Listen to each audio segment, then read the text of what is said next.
Mga kapatid, ako si Evangelo de Cristo, ang religious name ko, ang pari ngayon na magbibigay sa inyo ng karunungan na pinangunahan na pinakapunong pari, walang iba, ang anak ng Ama na si Jesucristo, aming kapatid sa Espiritu ng Ama, na ang Espiritu niya nasa langit, siya nakita ng anghel at ang Ama nakita ng anghel, pero ang Espiritu ng Ama kasama si Jesucristo ay nasa amin at siya ang pinakapunong pari sa lahat ng Ama, sa lahat ng anak ng Diyos. Siya ang pinakapunong pari ng Ama, brothers and sisters. At babasahin ko ngayon ang talatang ito. Ito po ay sa Efesos 6:6, versikulo 4. At kayong mga ama, literal na ama, huwag ninyong ipamungkahi sa galit ang inyong anak.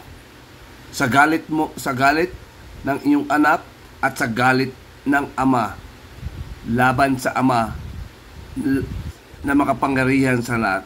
At turuan nyo sila, ito'y Kristiyanong mga ama, turuan nyo ang mga anak nyo sa turo ng Ama bilang Kristiyano, sila ayon sa saway at aral ng Panginoon. Ito po'y Ama, ang saway o aral, ito po'y utos ng Ama, or kaya'y kalooban ng Ama, kung ano ang gusto ng Ama. God be blessed forever. Amen. The word of the Lord.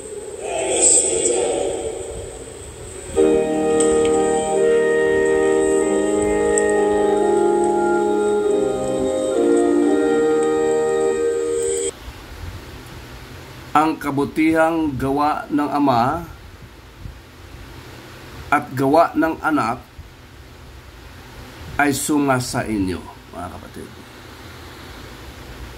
Kung mapapansin nyo ang talata, ito po'y tungkol sa mga ama na may mga asawa, siyempre, at isang asawa at may mga anak o anak. Lalo na sa may mga anak. Meron kasing ama, hindi siya maging ama kung wala siyang anak. Kung wala siyang anak or ang mga anak, kahit may asawa siya. Ito po'y ama na may mga anak, kasi hindi ka matawag na ama kung wala kang anak. At hindi ka rin magkaroon ng anak kung walang asawa. Ito po ngayon ang spiritual empowerment ng Ama na nasa langit sa mga ama na may mga laman dito sa lupa. Ito pong hula na ito pong utos ni Pablo, yun po ang unang panahon sinusulat ni Pablo na umiiral pa po sila. Sila po ang ama na tinuturuan ni Pablo at mga apostoles. At utos din ni Pablo mula sa Ama, sa pangalan ni Jesucristo, kailangan ang Ama, sila ang magturo sa kanilang mga anak dahil sila ang may poder, kontrol sa kanilang mga anak at sa kanilang asawa. At halos oras-oras, gabi-gabi, nakasama nila ang kanilang anak. Sila ang naka-oversee, sila ang nakakita, sila ang mamahala sa kanilang sariling tahanan. Ang isang tahanan, sa tahanan pa lamang, mayroon na hong iglesia. Ulitin ko, mayroon pong iglesia sa isang tahanan. Ang ibig sabihin ng tahanan sa spiritual, yun po ang tinatahanan ng Ama. Ang Ama, ikaw nangangaral, at anak mo, naaralan mo, ang asawa mo, naaralan mo, nagkaroon na po ng iglesia na tinatahanan ng Espiritu ng Ama. Walang pwedeng makatutol na walang iglesia. Brothers and sisters. Yun po talata ko tungkol sa Ama, yun po isang dating Biblia translation. Pinapauna ko na magandang basihan ang magandang balita, pero ang translation sa 6:4 ng Efeso, mga magulang ang nakasabi. Yun po'y pandaraya. Pandaraya, pangliligaw. Malaki pong pagkaiba sa magulang at saka ama. Malaking malaki. Hindi po ang magulang. Ang ama. Ang magulang, ang ama ay magulang din. Pero ang specific, mayroon pong ina, mayroon ding magulang na ama. Mayroon ding magulang na ina. Ibig sabihin, ama talaga. Tama po sa Greek. Pateres, plural of fathers. Hindi po singular. Yun po ang ama. Sila ang ama na may mga anak. At hindi sila magkaanak kung walang asawa. Mga kapatid. At babasahin natin ngayon ang sinasabi na may iglesia pala sa isang pamamahay. Ito basahin natin sa Romans, ito po, 16:5. At batiin ninyo ang iglesia na sa kanilang bahay. May iglesia para sa bahay. Batiin ninyo si Epeneto na minahal ko na siyang pangunahang bunga ng Asya. Lalaki po. May iglesia para sa bahay na pinamunuan ng ama na lalaki. Sa bahay. At marami pang talata. Ito po yung sinusulat ni Pablo. Inaaral niya sa Roma. Huwag niyong kalimutan, ang ama po, ang iglesia po sa bahay, ang nangunguna, ang ama sa bahay. Bahay talaga. Literal house po yan. Nagtipon-tipon sa maraming talata. Bahay talaga. Nag-iipon-ipon sa maraming talata. Sa kanilang bahay. Iglesia. Dito naman sa Corinto, 16:19, mayroong iglesia sa loob ng bahay. Ito po'y maaring iglesia na walang anak. So, ibang tao, biologically, may iglesia na may anak o wala, hindi, iba sa mga anak, pwede ho mangyari. Lalo na kung mga anak mo pa napaloob sa iglesia na inaralan ng mga ama. So, pwede pa lang ang iglesia ay pwede rin mga anak na tinuturuan ni Aquila. Brothers and sisters, na tinuturuan ng apostol na Pablo orally at or kaya'y in writing. Either way. Hindi at conjunctive, hindi ibig sabihin join, or disjunctive, separate, either kanilang natanggap sa aral ng mga apostol, ng buhay pa mga apostol at buhay pa rin sila, or kaya'y sa kanilang mga sulat. Ito si Prisca, ito'y babae. Asawa to, Aquila ay lalaki. Si Prisca ho, sa ibang salin ay Priscilla. Pareho po. Prisca talaga ang original. At ang kahulugan ng Prisca ay asawa ni Aquila. Na mga Kristiyano. Yun po ang iglesia. Si Aquila, asawa, si Aquila po ay Hudyo, si Prisca ay Romano na asawa ni Aquila na Hudyo.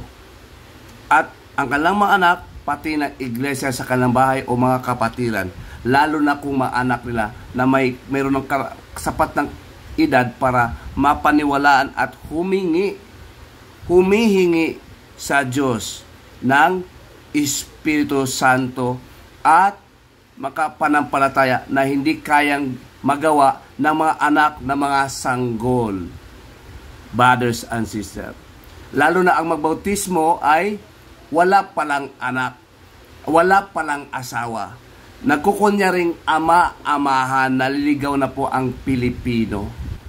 Walang asawa, hindi makapanganak, hindi rin kaya nga hindi makapanak, walang asawa.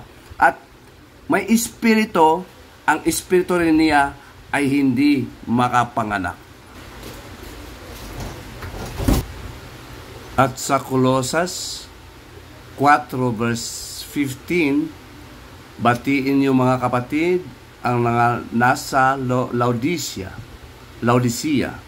at si Nymphas at ang iglesyang nasa simbahan. Hindi po. Iglesyang nasa kanilang bahay. Sa kanilang bahay. So, sa loob pala ng bahay. Alahanin nyo kapatid, itong church na ito, kabilang po ang mga apostol.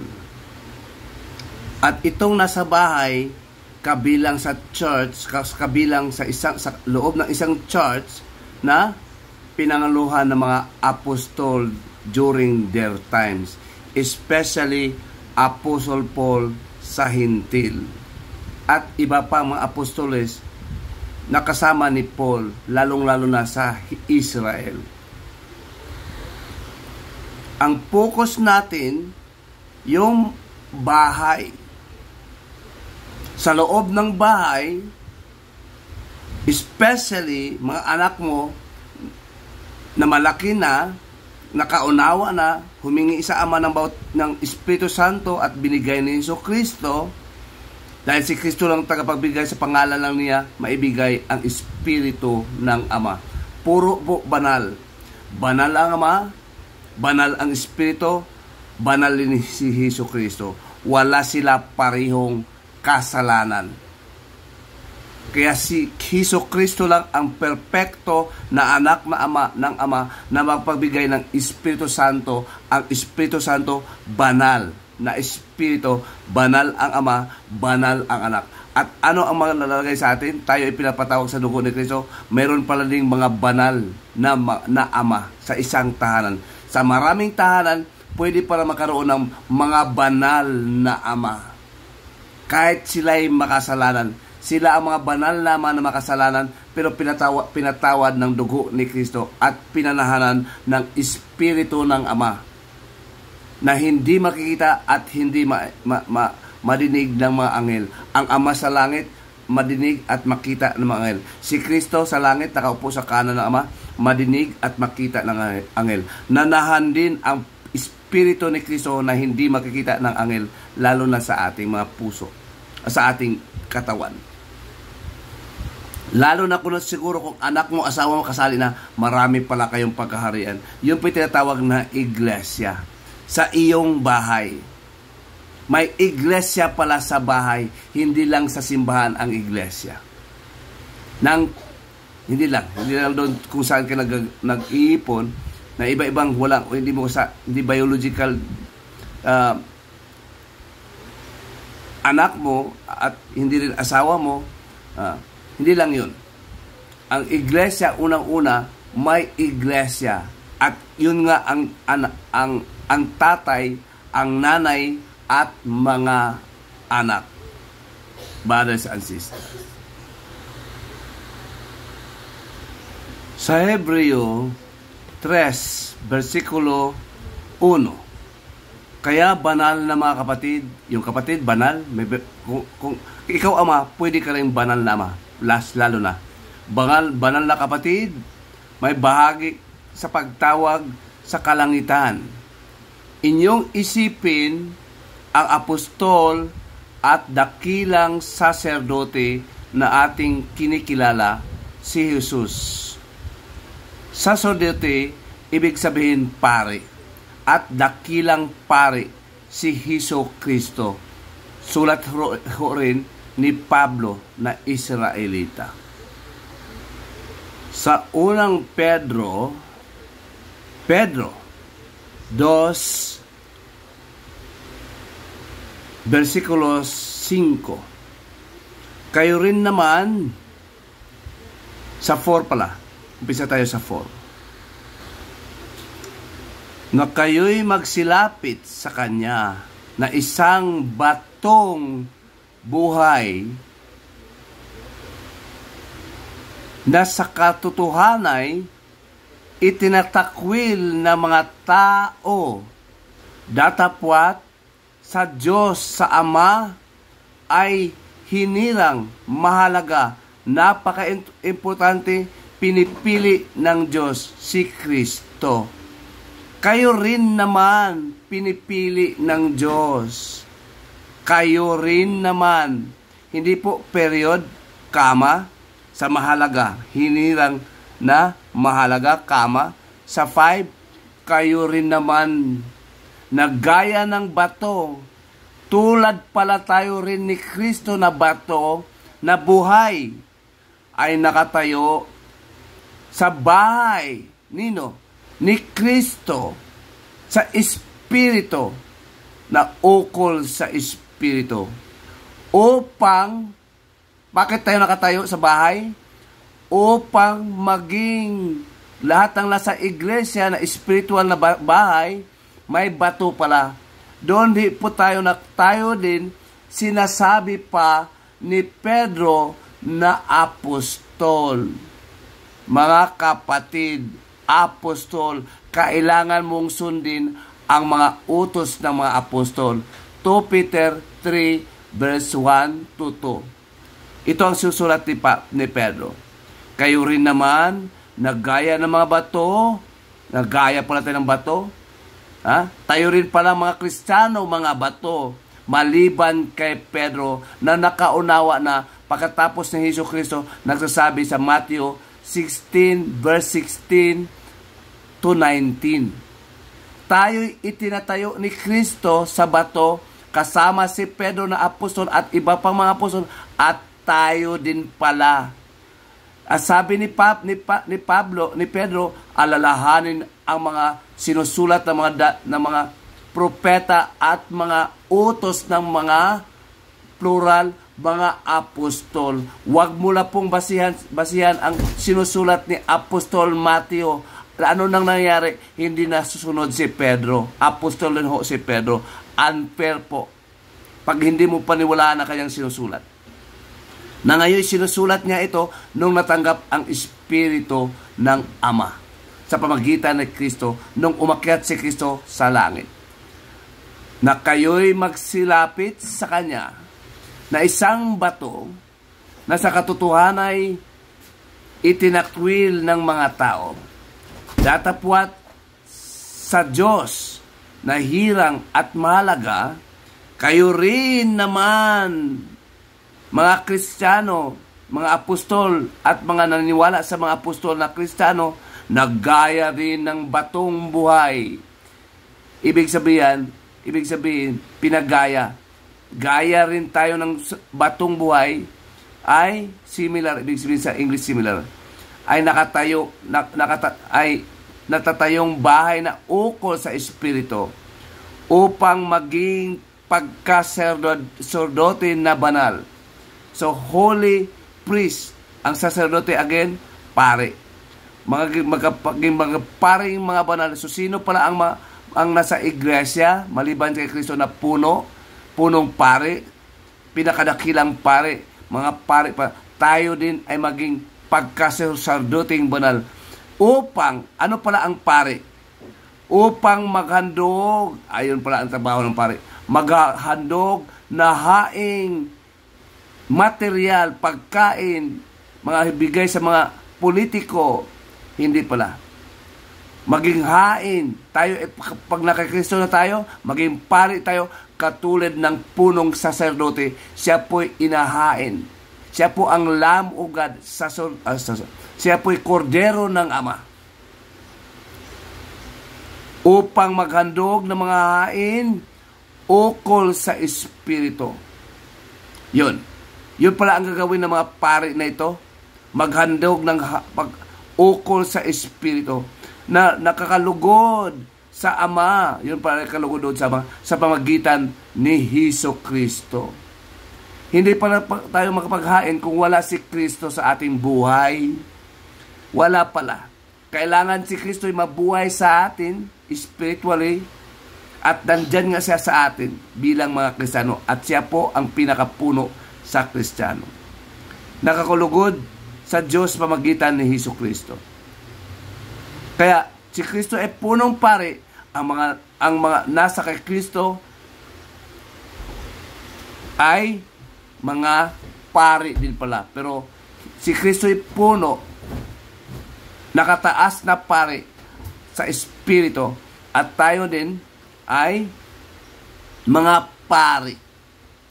Maliwanag ang pagkasabi nito, sulat ni Pedro. Huwag nyo sanang baguhin ang nakasulat sa pamagitan ng philosophy at yung reasoning. Hindi po batas, hindi po sulat ng mga apostol. Ipinawanag ni Apostol Pedro, ito po binabasa natin. At bawal magpilosopiya. Sinasabi ng another apostle, na ibang apostol na si Pablo, Colossians 2 verse 8.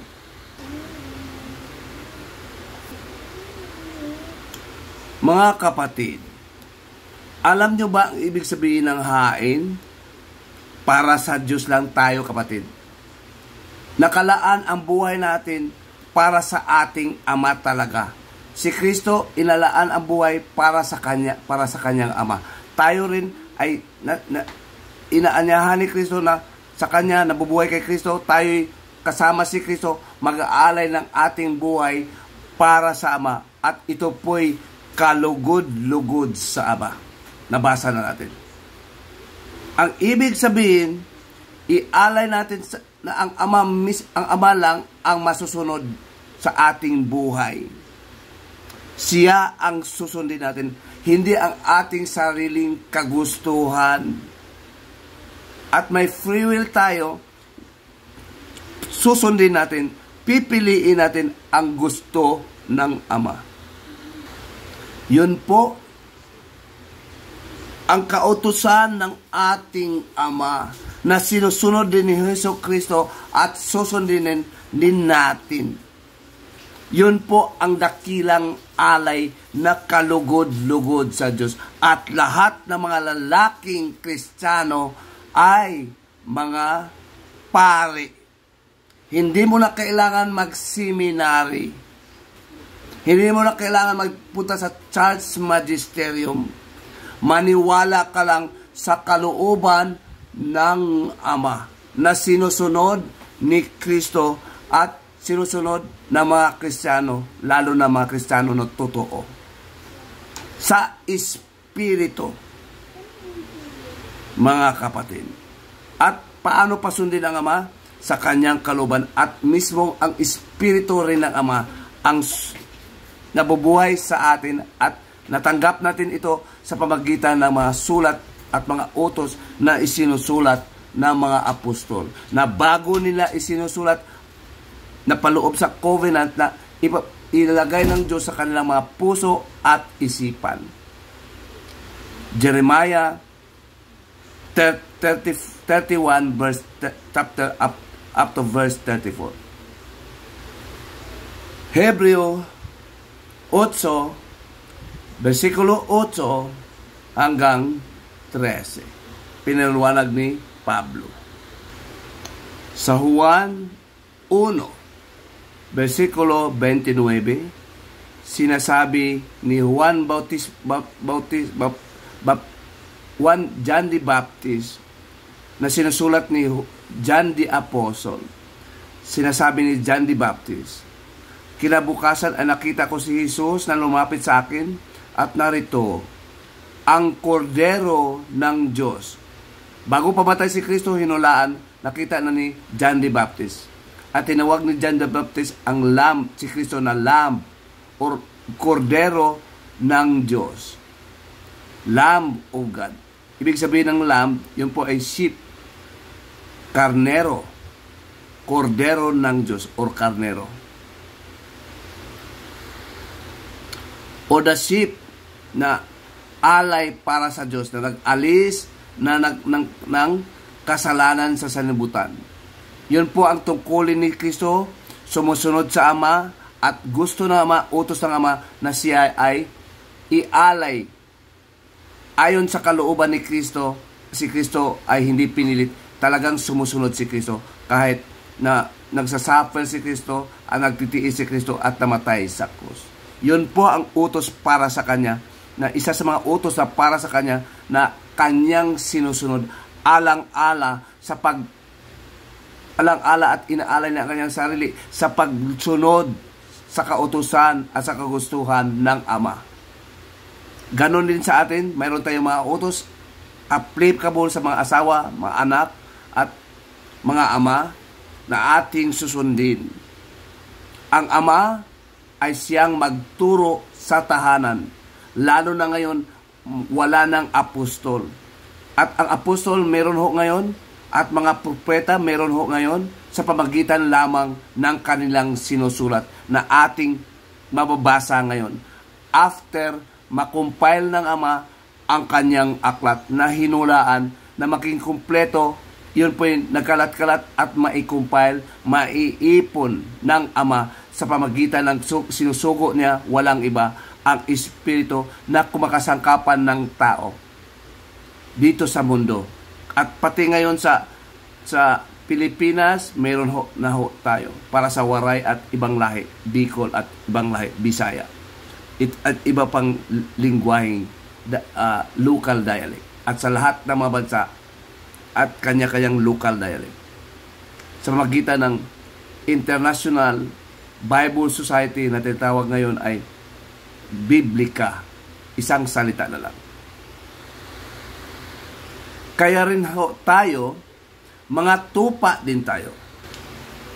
Tupang nakalaan, tayo rin ay tupa na maglalaan ng ating buhay katulad ni Jesucristo.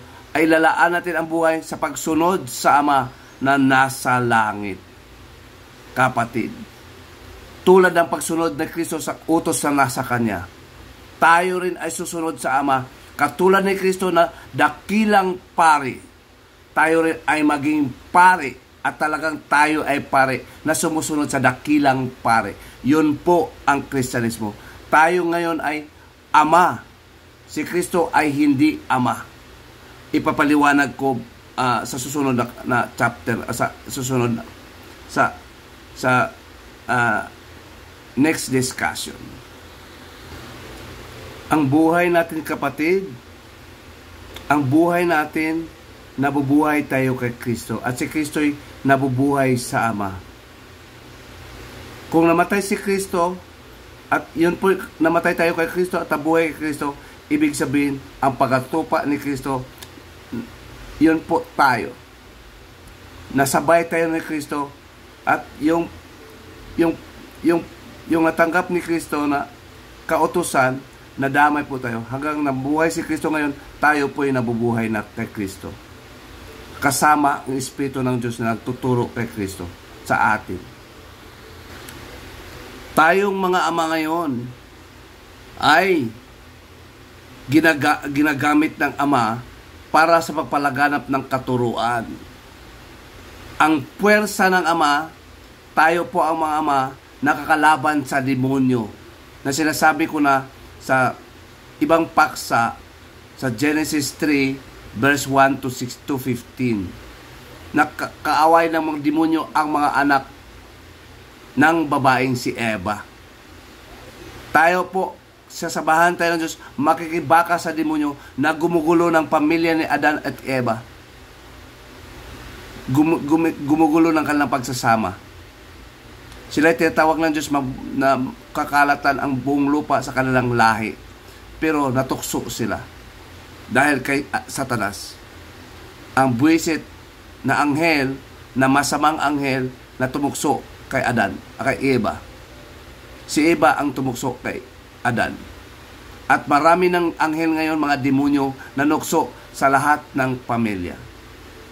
Brothers and sisters. Naptopic ko na yan, sabi ko sa part 1 na amang mga banal. Amang ligaw to amang banal, mga kapatid. Mga apostol pa rin ang authority na ipinadala na Kristo at ipinadala ng Ama sa atin. Paano nasa langit na sila? Ang kanilang aral nung unang panahon ay aral pa rin sa atin ngayon. Ang utos na sinusulat nila nung unang panahon ay utos pa rin sa atin ngayon hanggang matapos ang buong mundo. Hindi dapat naging unique ka. Pag na-unique ka sa apostol, anti-apostol ka.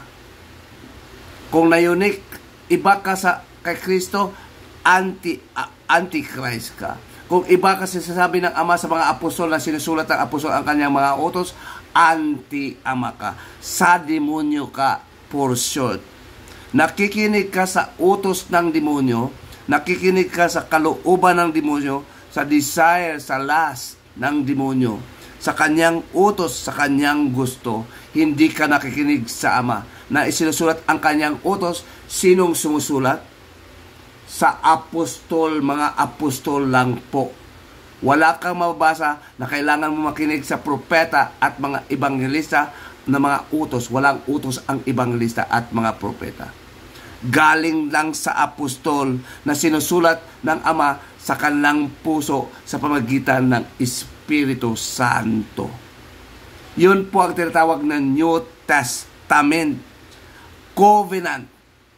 Nandun na paloob ang utos, ang kalooban ng Ama sa kanyang anak. Yun po ang New Testament. Mga kapatid. Yun po ang covenant.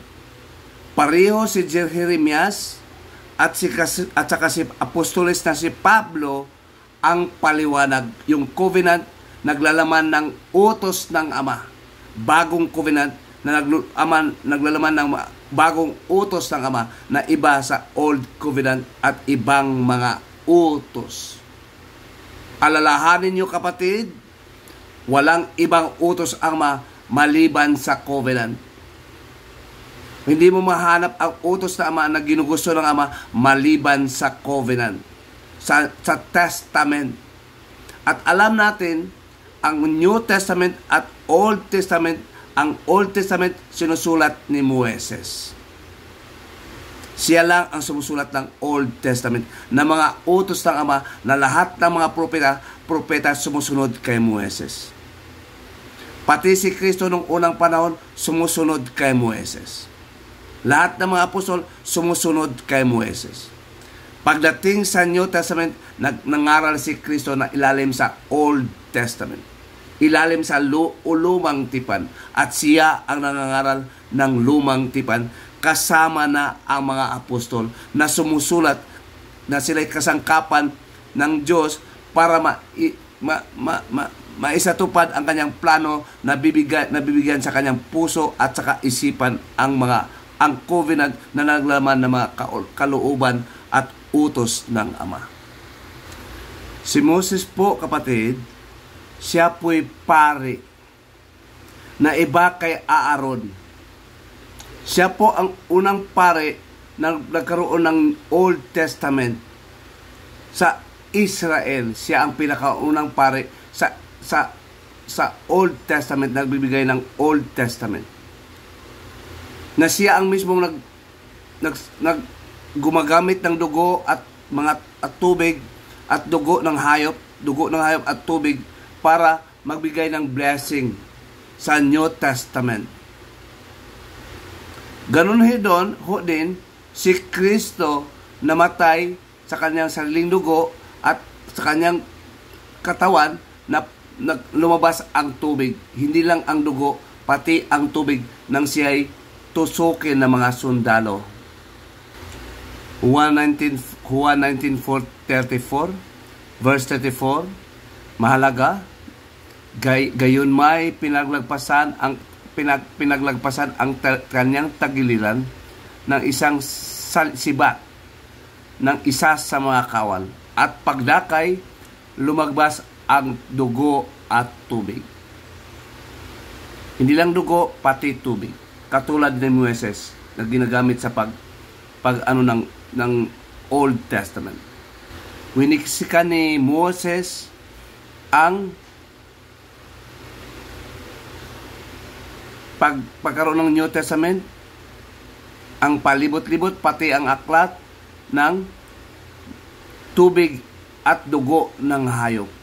Katulad din ni Kristo, winisikan tayo, at yun po pareho kay Moses. Ang dugo ni Kristo ay magpatawad sa atin, at ang tubig po ang magbabanal sa atin. Ang tubig na nagbabanal sa atin, yun po ang Espiritu ng Ama na kailangan nating inumin, figuratively speaking. Sa Ephesians 5:17-20. Si Moses ang lawgiver from God, mediator siya sa pamagitan ng anghel na nagbigay sa kanya ng utos sa Sinai. Paniwanag ni Kristo, wala pang nakikita sa Ama. So, ibig sabihin, hindi pala ang Diyos, kasi ang Diyos nandoon sa langit. At siya po'y lawgiver ng Israel sa Old Testament, na sinusunod ng mga propeta din sumusunod sa kanya, na sumusulat din ng aklat. At si Kristo na may nagbigay ng utos sa pamagitan ng Espiritu ng Ama. Pagkatapos ni Kristo mapako at mamatay, na ibuhos ang kanyang dugo, bumaba ang Espiritu sa takdang panahon na gusto ng Ama na matanggap ng mga apostol. Chapter 1 verse 1-2.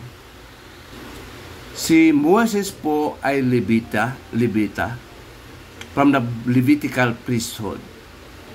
Siya po ay lahi ni Levita sa 12 tribes of Israel, otherwise known as Jacob.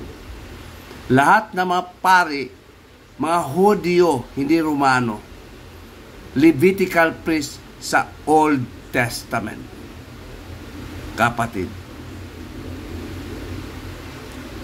At sumusunod sila, lahat ng mga pari sumusunod sa utos ni Moises.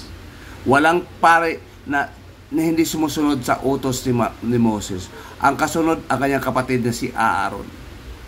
Tinuruan niya kung ano ang gampanin ng pari.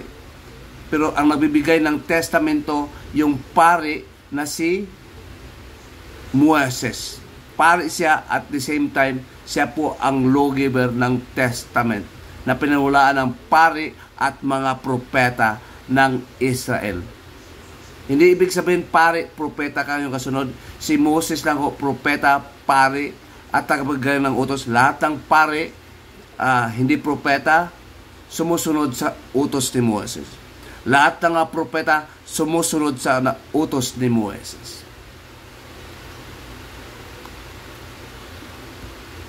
At itong si Kristo, galing po sa Hudyo na tribo.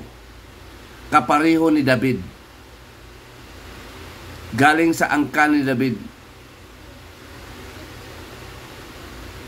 Basing on his rule. Kung ano, so Hudyo siya. Hindi po siya Levitical. Mga kapatid. Under the order of Melchizedek. Huwag na natin palalimin, tapos na ho yan. Mag-focus tayo sa mga ama ngayon. At babasahin ko sa Hebreo 7, sa Hebreo pa rin mga 7:12 ng Hebreo. Sapagkat nang pinalitan ang pagkasisordote si Kristo po bilang pangako ng Diyos, ay kinakailangan din naman na palitan naman ang kautusan. Sino may gusto? Sinusulat ni Pablo sa mga Hebreong katulad niya. Sabi niya, sapagkat ng palitan ang pagkasaserdote o pagkapari ay kinakailangang palitan din naman ang kautusan. So, ibig sabihin, sino ang magpapalit sa utos ni Moses? Yun po ang kapangyarihan lamang ni Kristo. Hindi lahat ng pari, ang punong pari na si Kristo. Ang papalitan ni Kristo ang pagkapari ni Moises at lahat ng paring saserdote ng mga Levitical. Ito po ay pinangako ng Diyos na magkaroon ng pari sa pangako sa Kristo ang katuparan. Pagkasaserdote at kailangan gusto ng Ama. Wala tayong magawa, lalo na mga Israelita. Palitan naman ang kautusan, ang testamento. Ang testamento, ang covenant na naglalaman na maraming utos na galing sa langit ng Ama na nasa langit. Kaya mga kapatid, para maintindihan nyo, mayroong turo ang Ama para maging mas malakas kayo sa Espiritu. Ipaunawa ng Ama sa atin bilang mga ama sa laman na may Espiritu para sa ating mga anak at asawa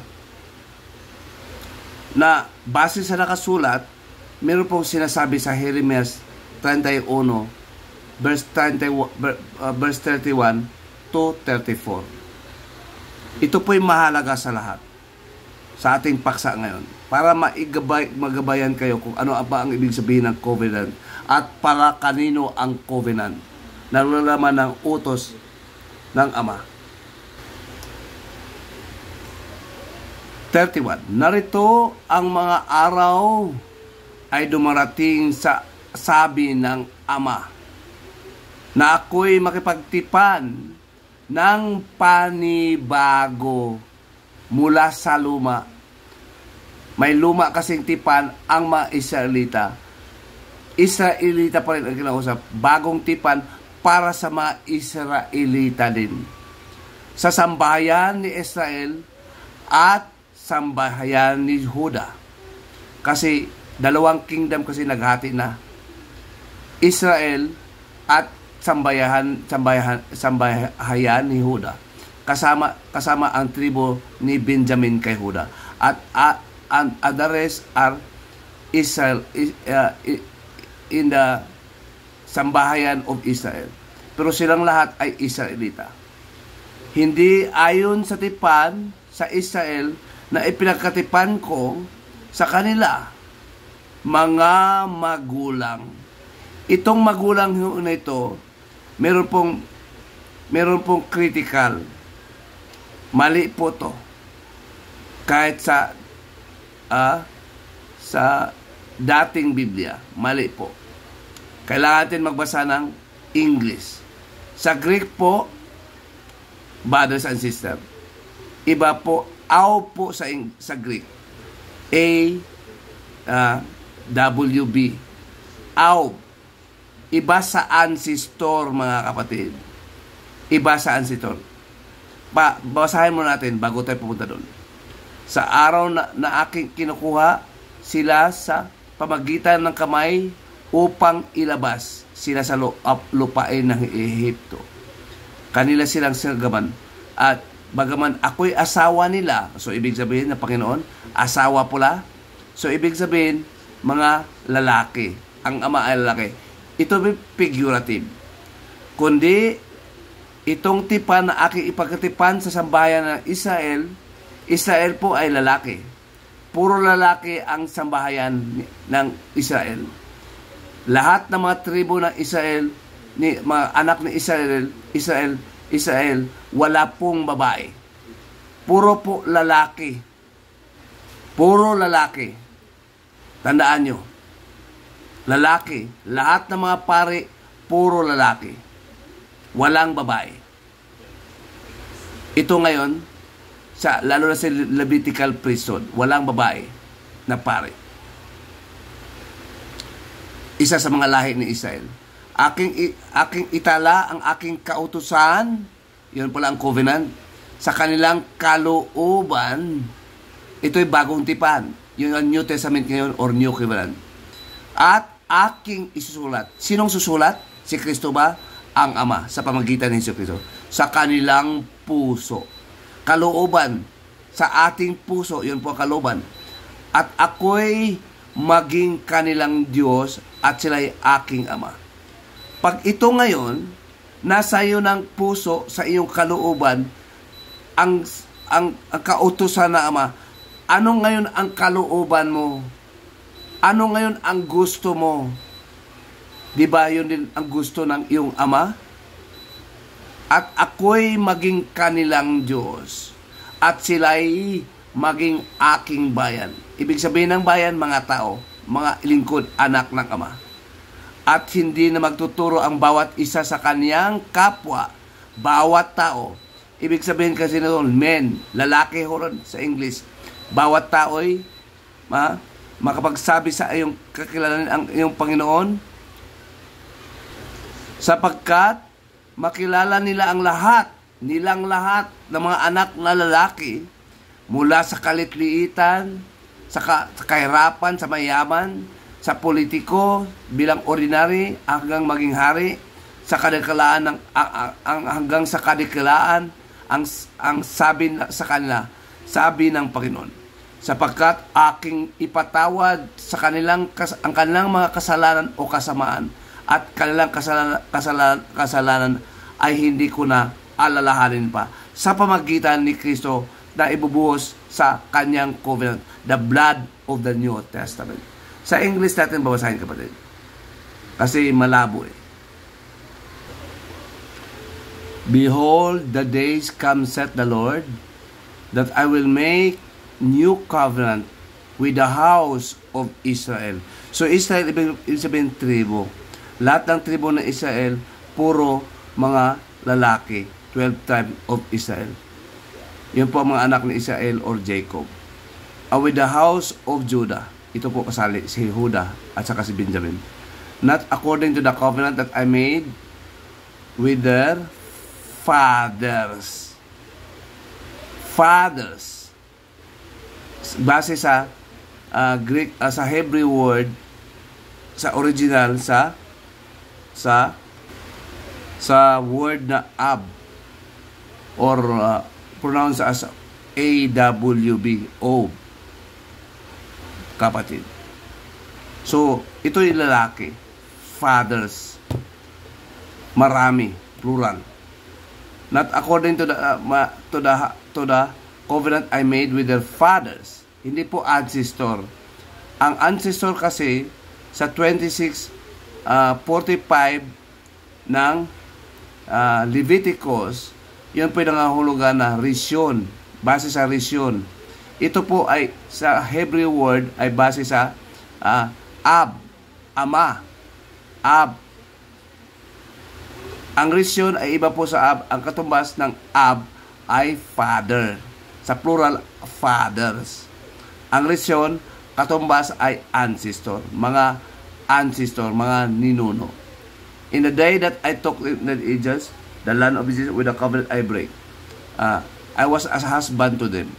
At those days, dito na tayo. So after those days, I will put my laws in their inward parts and write them in their hearts, inward parts, and will be the write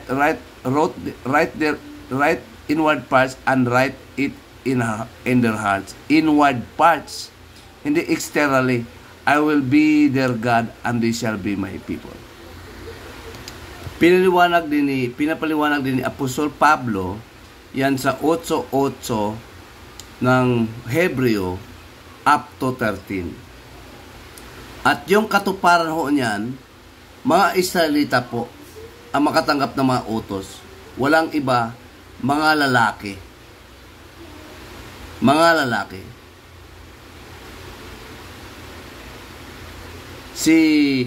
Ano po nakatanggap niyan?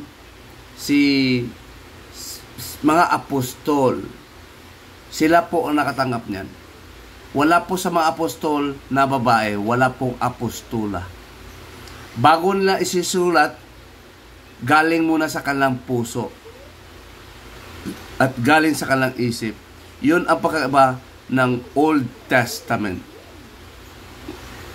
Ang Espiritu ng Ama ang susulat sa kanilang kalooban at sa kanilang mga puso. Maliwanag ang pagkasabi niyan. At pinaliwanag po ni Apostol Pablo. Apostol din na nakaunawa, nakatanggap ng Espiritu at siya po lalo na sinusulatan ng Espiritu sa kanyang puso sa pangalan ni Kristo. 2 Corinthians 3 verse 2 to 4. Ikumpara mo ang buong chapter against the Old Testament para maintindihan mo, kapatid. Ngayon, meron na pong wala na mga apostol, wala na mga propeta. Paano ka ngayon mamumuno sa iyong anak, asawa at mga anak? Sinabi ni Pedro, 2 Pedro 3, 1 to 2, alalahanin ang mga sinasabi ng mga propeta.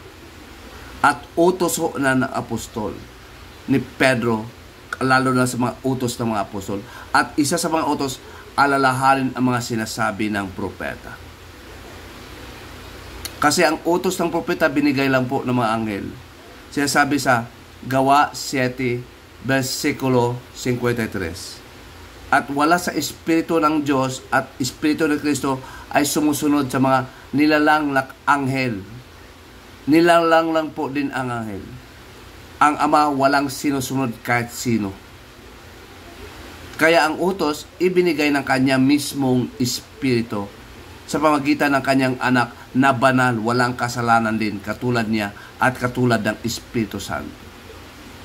Yun po pagkaiba kung bakit ayaw na natin susundin ang mga utos ng mga propeta. At kailangan pa rin sundin ang kanilang mga sinasabi, pero maliban sa utos. Ang susundin natin ang utos, pinapalitan ang utos ng propeta na sinusulat ni Moises, na sinusunod din ng propeta. Yun po ang paliwanag. Yun po ang pinalitan. Ang pinapalit, utos po ng mga apostol na tinuruan ng Ama sa pamagitan ni Jesucristo, na pangako ng Ama sa kanila na sinusulat sa Jeremias 31:31 hanggang 34, na pinaliwanag din ni Pablo sa kanyang aklat sa Hebreo. At ano ngayon ang kailangan natin paniwalaan sa mga propeta? Maraming propeta, lalo na si Isaiah. Sabi ni Isaiah, may aklat pala na mabukas ng isip, na mabukas ng mga mata, at magbukas ng mga unawa. Sa 29 verse 18,24. At saka sa 32 at sa 34 verse 1, yun ang gagamitin ng Ama, ang aklat na sinusulat ng mga propeta at apostol kahit wala na sila, para tawagin tayo. Yun ang kanilang unawa nung unang panahon sa pamamagitan ng Espiritu, sa pamamagitan ng anghel, lalo na sa Espiritu na nagbibigay ng utos sa mga apostol, nakasulat din ho. Part ng aklat na kumpleto na iipunin ng Diyos para sa buong mundo. 34:16 of Isaiah pa rin. Yun po, future, prophetic yun. Bago mo basahin yun, kailangan mo na darating yung ibang aklat na nagtuturo ang utos, maglalaman ng mga utos ng Ama. Walang kulang. Walang kulang ang aklat na ho na yun pagdating sa utos. Kompleto na ho. Wala na magtatanong na mga utos sa New Testament. So, alalahanin pa rin natin ang propeta, kaya mayroon tayong aklat na naglalaman ng sulat ni Moses, maliban sa kanyang utos, huwag natin sundin. History na hoon.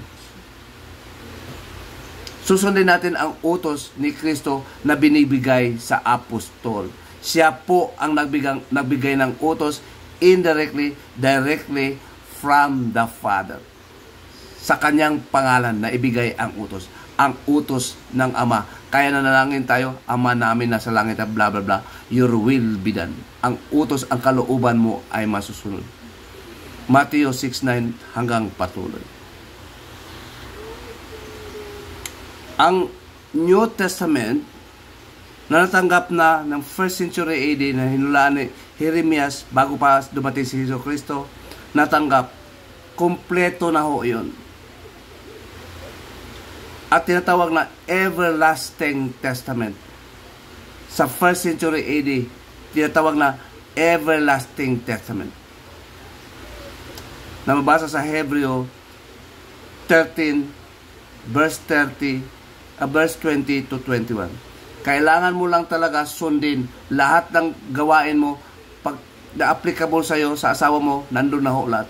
At lahat ng gagawin na mabuti sa Panginoon ng Diyos Ama, nandun na ho ang kalooban ng Ama na sinusulat ng mga apostol na nakating sa kanila bago pa nila isinulat. Nahuli na nakasulat, ang nauna nakalagay muna sa kanilang puso. Sinusulat nila para tayo maanyayahan nila, magkaroon tayo ng fellowship, pakikisama sa kanila ng mga apostol.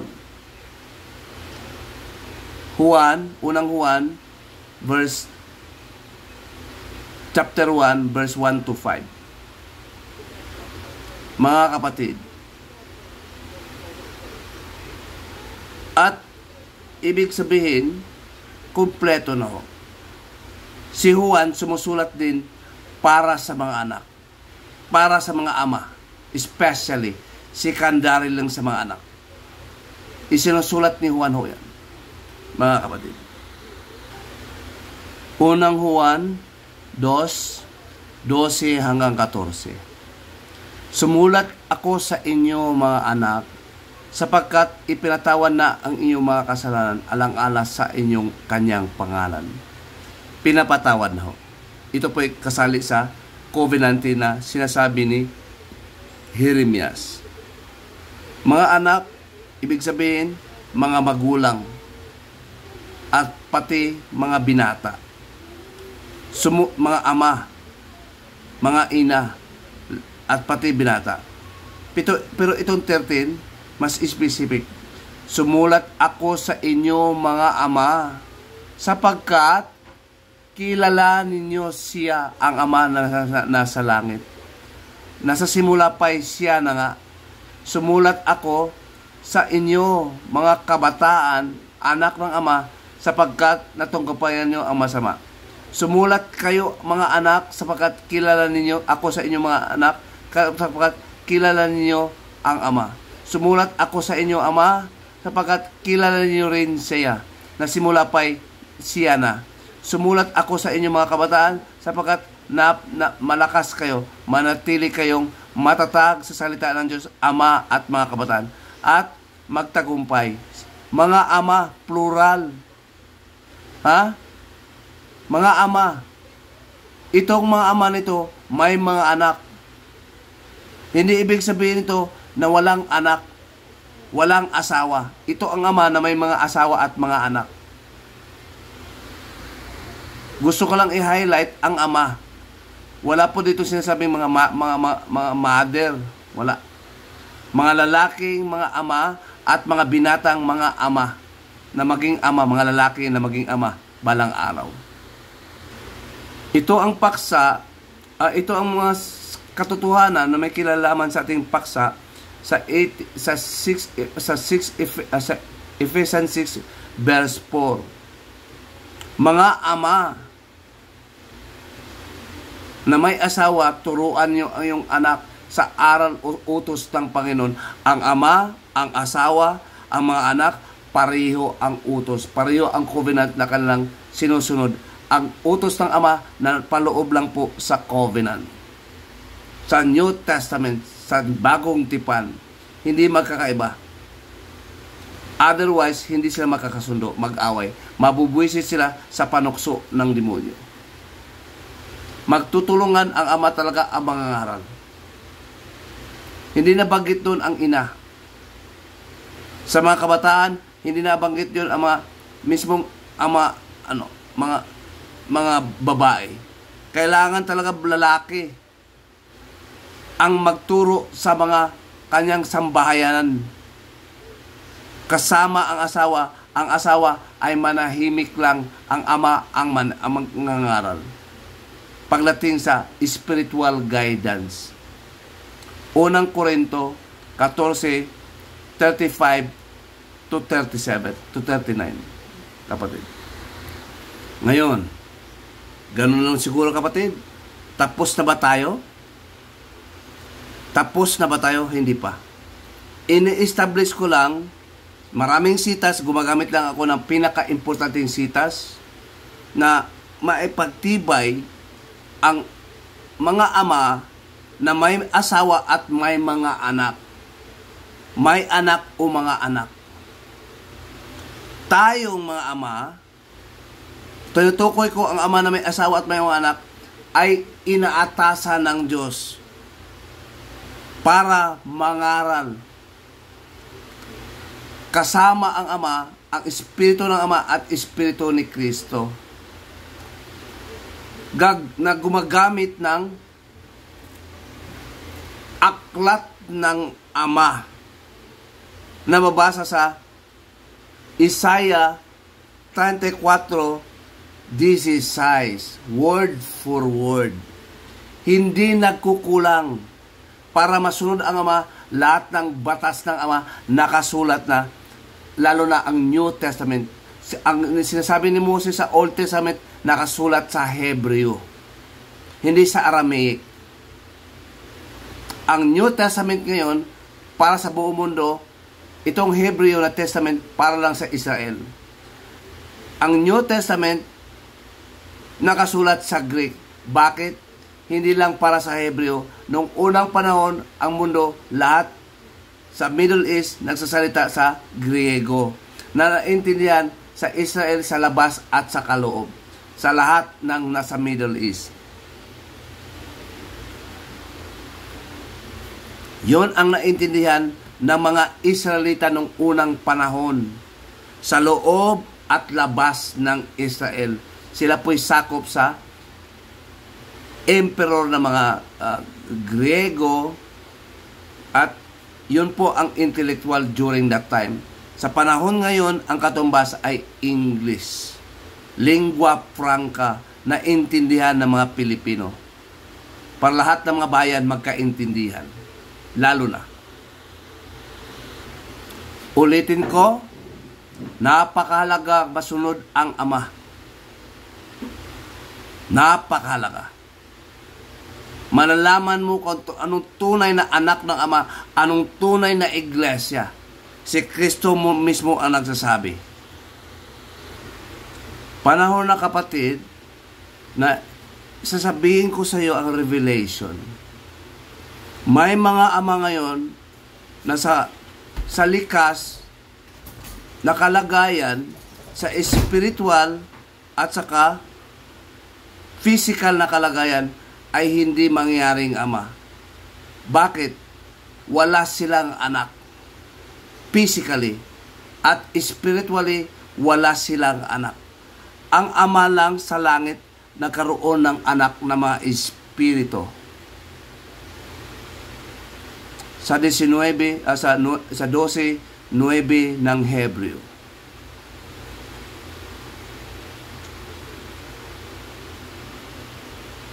At siya rin ay may-ari sa mga laman na ipanganak sa kanya sa pamagitan ng Espiritu.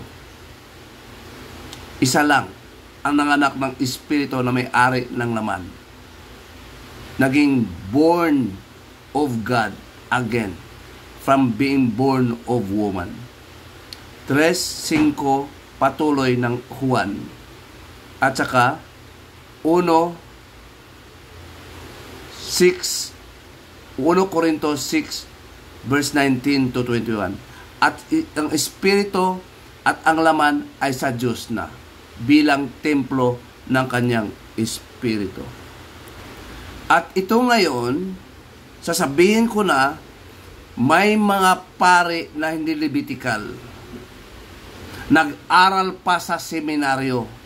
sinong batas na nagturo sa kanila na maging pari sila na wala sa testamento? Kulang ba ang testamento? Saan ang pruweba? Naniwala sila ngayon sa history. May aklat ang Ama na sinusulat pa ni Isaiah at sinasabi pa sa utos ni Pedro na makinig sa propeta. Hindi sa church magisterium. Kung ikaw, Ama, napakahalaga na maintindihan mo ang iaral mo sa iyong anak para pag lumabas sa iyong bahay, alam mo, huwag maniwala sa CFD. Kahit yung salitang CFD, wala po sa testamento. Kailangan mo lang ang apostol para masunod mo ang mga utos ng Ama. Kailangan. Wala ng apostol, kailangan ang apostol na mga sulat nila na ikakalat sa buong mundo na nasasabi sa propesya ni Kristo na ako'y napunta sa Ama, ang lahat ng kapangyarihan sa langit at lupa ibinigay na sa akin, pati ang pagbigay ng mga utos sa mga apostol, at sila'y inyong bautismuhan. Yun po ang utos. Hindi po sa sanggol ang bautismuhan. Kasi ang sanggol, unang-una sa lahat, hindi makahingi. Utos po na paloob sa testament po, humingi sa Ama. Wala pong bayan. Hihingi ka lang at may panampalataya. Kaya ka humingi kasi naniwala kang may ibigay ang Ama sa pangalan ni Kristo. Hihingi. Lucas 11:13. 11:13.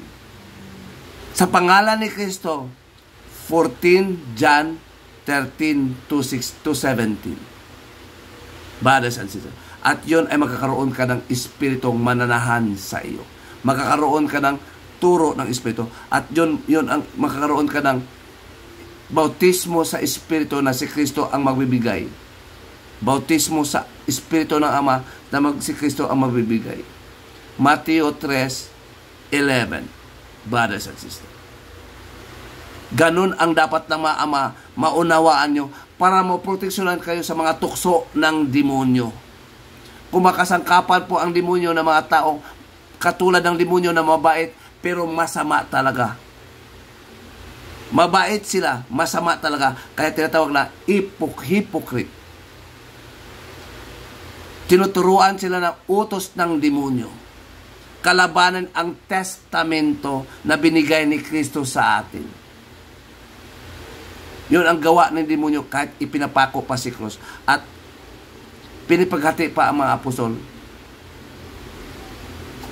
Mga kapatid. Bakit ngayon kailangan pabalitin ang apostol, ang mga pari ngayon na nag-aral sa mga Romanong pari?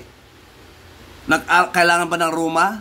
Saan mababasa sinasabi ng mga apostol na nakatanggap ng bagong tipan na kailangan sumusunod sa mga church magisterium? Isang kasalanan ang paglabag sa mga utos ng apostol. 1 John 3 verse 4. Paglabag sa utos na napaloob sa bagong tipan. Hindi nila alam na ang utos, ang kalooban ng Diyos ay bagong tipan lang ho. Wala kang mababasa na kailangan mo pa mag-theology, mag-philosophy. At yun po utos na napaloob sa bagong tipan na hindi kailangan ang filosofiya. Basahin mo lang ang turo ng apostol, at ang apostol ay hindi philosopher, hindi theologian. Hindi sila nagtuturo. Utos nila, wag gamitin ang filosofiya. 2:8 ng Kolosas. Ngayon, tandaan nyo kapatid, may aklat ng Ama. Ano ang kailangan natin? Malaman natin ang kalooban ng Ama. Mga kapatid,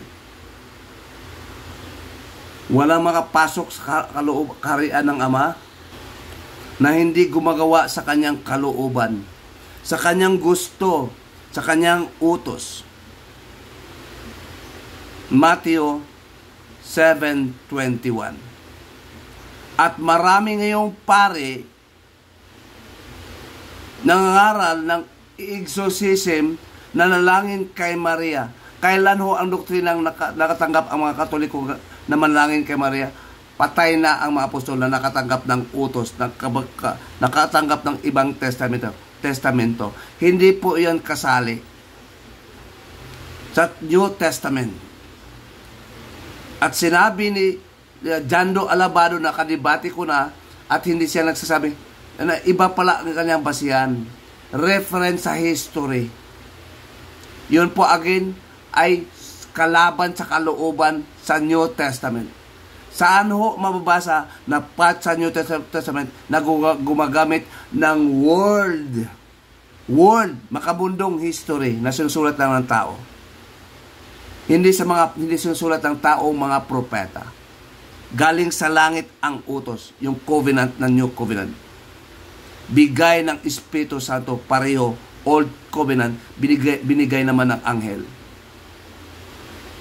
Kaya bautismuhan muna, yun ang utos. Ang utos na bautismo, yun na ho ang utos. Turuan nyo sila at inyong bautismuhan. Ang una-unang gagawin mo sa mga anak mo. At ikaw mismong ama, dapat na bautismuhan ka. At nung bata ka binautismuhan ng paring ito, na nagkukunyaring mga ama at nagkaroon pa kayo ng Holy Father, nalabag naman sa New Testament, ang Holy Father na tatawagin ang Ama. Isa lang na nasa langit, hindi sa Roma. Hindi sa Vatican City. Wala sa Roma, walang Roma sa langit, walang Vatican sa langit. Na nakaalam sa puso ng Ama. Sinusulat yan sa Job 34, versikulo 14 at 1 Samuel 13, verse 14. Sino nakalam sa utos ng Ama? Maliban na kung may Espiritu ng Ama na nanahan sa inyo. Kilala mo rin ang iyong sarili dahil may Espiritu na nanahan sa iyong sarili. Ang Espiritu mo. Sa langit, sino nakaalam? Kailangan ang Espiritu manahan, galing sa langit, manahan sa iyo para malaman mo at masunod mo ang kalooban ng Diyos. 1 Corinthians chapter 2, verse 10 to 13. Gusto ko lang banggitin, papayawan natin, bakit si Kristo walang asawa? Bakit hindi siya nag-asawa? Kasi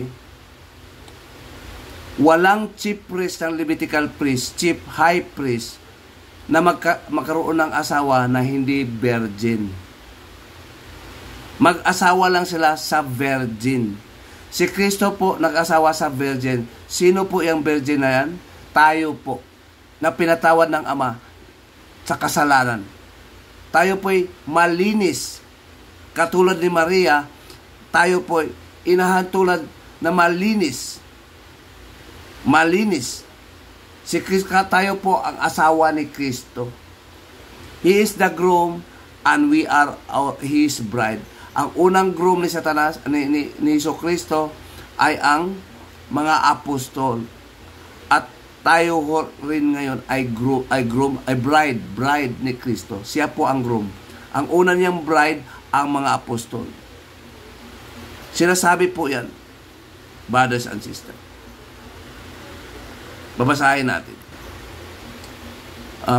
Sinasabi po yan sa Matthew 9, verse 15. Ang patungkol, ang una-una mga apostol, yung nakatanggap ng kanyang commandments, sa kanyang testamento. Yun po ang nakatanggap, maliban sa mga apostol, tatanggapin po natin ang testamento at gagawin natin. Kasi yun na ho ang sakripisyo natin sa Diyos, inaalay natin ang sarili para pagsunod, hindi sa ating kalooban, sa gusto ng Ama. Mabubuhay tayong sumusunod sa ating Ama. Tutulungan tayo ng Ama. Sa 8:8 ng Job, versikulo 1 hanggang 9. Sa 12:50 ng Matthew, inuulit ko, maliban sa 7:21 ng Matthew, makilala natin ang Ama, na tayo sa Ama sa pamagitan ng pagsunod ng kanyang kalooban.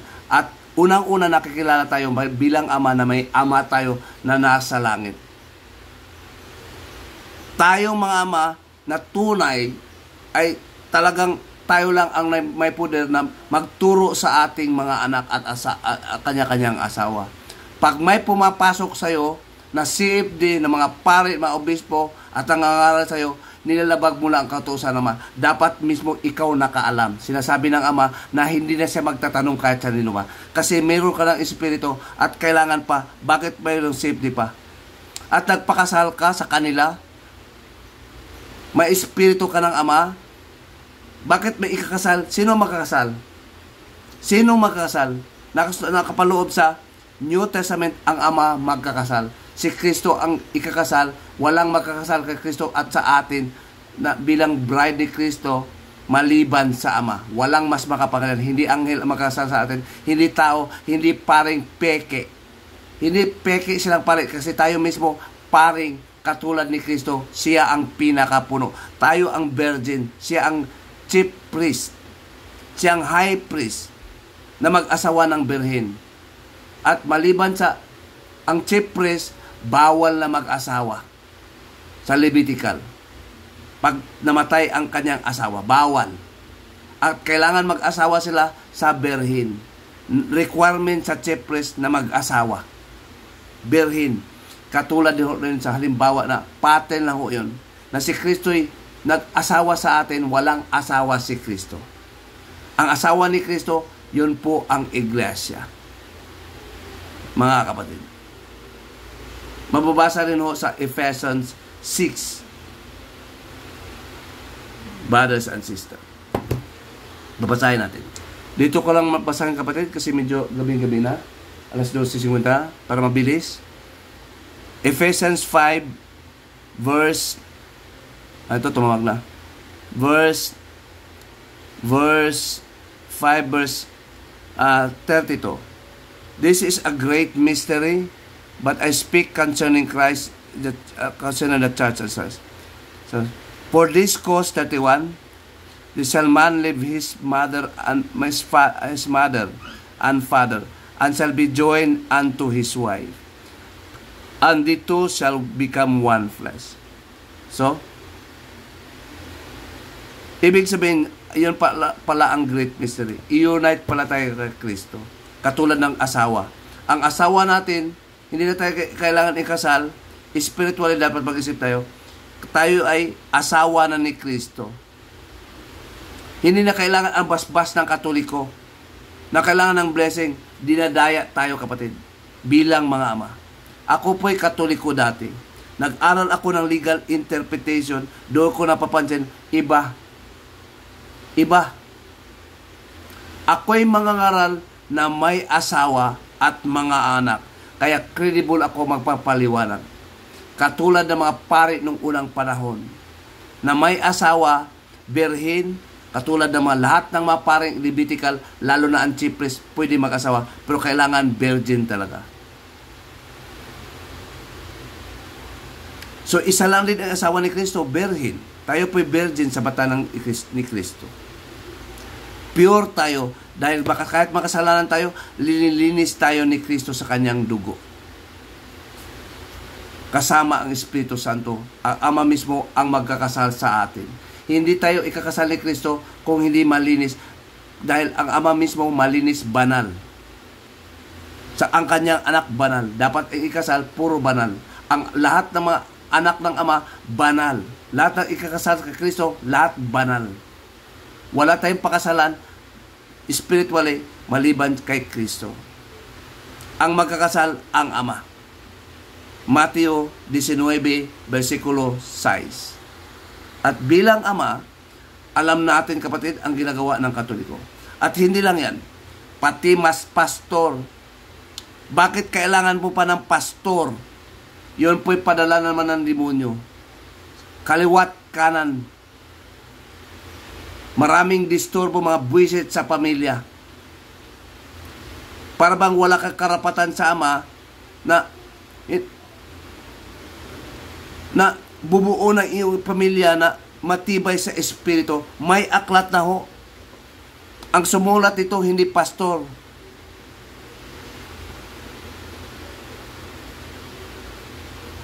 Dalawang pari lang ang author ng testamento. Unang-una, si Moises. Siya po ang pinanggalingan, ang mediator sa testament, Old Testament. Si Kristo naman, isang punong pare na mediator ng New Testament, na sinusunod ng mga paring, mga ama na mga Kristiyano. Wala pong babaeng pare. Dapat nagpailalim sa lalaki ang babae at mga anak magpailalim para maging banal. Katulad nung unang panahon, walang babaeng pare. Puro may asawa, magpailalim lang sila. Pati ang kanilang mga anak.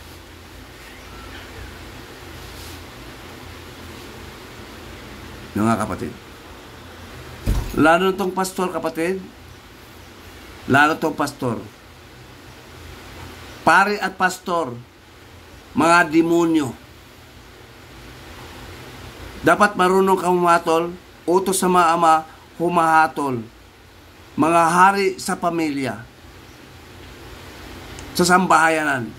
Huwag niyong papasukin ang spiritual influence ng mga papa, mga obispo, mga pare. Hindi sila ama. Yung mga pastor na ngayon, hindi. Pipirahan ka lang.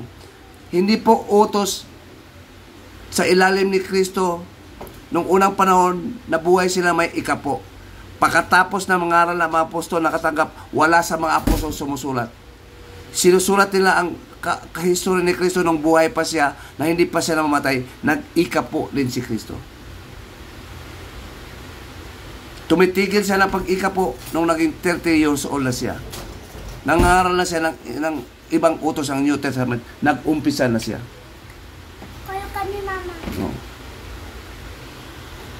Tandaan niyo, kapatid, yung pastor ngayon, naniwala pa sa utos ni Moses. Yung utos ng ikapo, galing po sa utos ni Moses yun.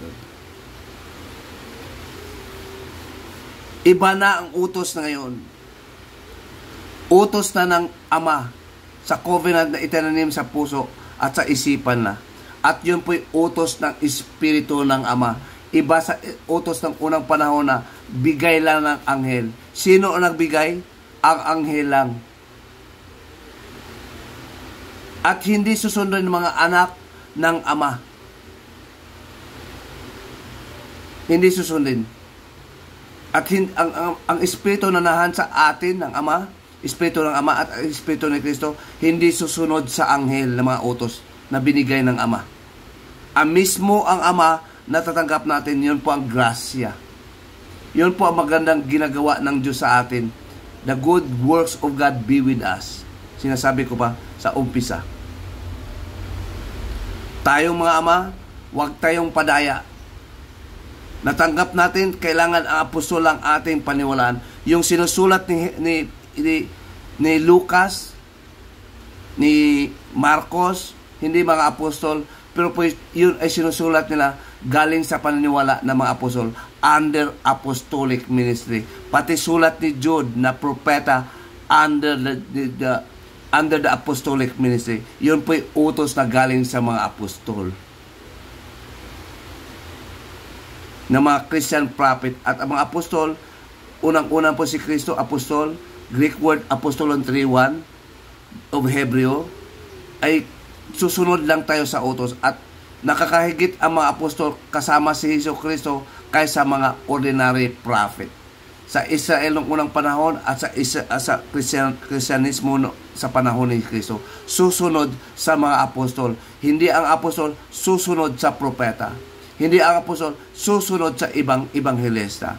Hindi ang apostol na kasama si Kristo susunod sa mga pastor ng bagong panahon at mga obispo at mga pari ngayon.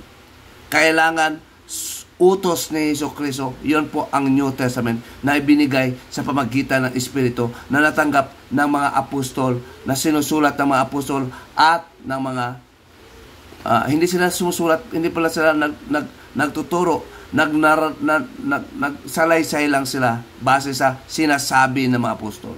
Si Lucas at si